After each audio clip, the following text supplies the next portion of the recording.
Hi hello welcome to one day family రుచులకి స్వాగతం.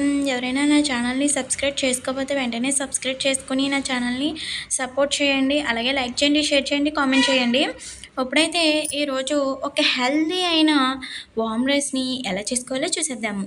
ఇది ఇట్టే అయిపోతుందండి, చాలా ఫాస్ట్గా అయిపోతుంది. ఏమి లేదు, కొద్దిగా ఆయిల్ వేసుకుని అందులోకి అయితే కొద్దిగా ఆవాలు వేసుకున్నాను, కొద్దిగా మినపప్పు వేసుకుంటున్నాను, అలాగే కొద్దిగా జీలకర్రను వేసుకుంటున్నాను. ఇలా వేసుకున్న తర్వాత ఇందులోకి కొద్దిగా పచ్చిమిర్చిని కూడా యాడ్ చేసుకుంటున్నాను. అలాగే కొద్దిగా వాముని కూడా వేసుకుంటున్నానండి. ఇలా వేసుకున్న తర్వాత మనకి కొద్దిగా వేగిన తర్వాత ఇందులోకి 2 రెమ్మల కరివేపాకు కడిగేసి వేసుకోవాలి. ఇలా వేగిన తర్వాత ఇందులోకి తగినంత సాల్ట్ని అయితే యాడ్ చేసుకోవాలి.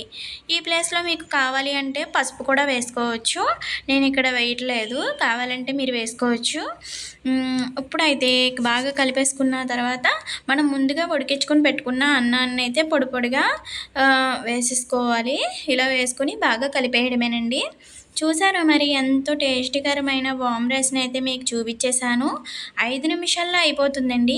ఓన్లీ మనకి తాలింపు పెట్టడానికి ఎంత నిమిషం పడుతుందండి? మహా అయితే 3 నిమిషాలు పడుతుంది, అవునా? మనకి అన్నం వండుకోవడానికే టైం పడుతుంది. అన్నం ఇలా పొడి పొడిగా వండేసుకున్న తర్వాత మనం తాలింపు పెట్టుకున్న దాంట్లోకి వేసేసుకొని బాగా కలిపేసుకోవడమే. ఈ రెసిపీ మీకు నచ్చింది అనుకుంటున్నా.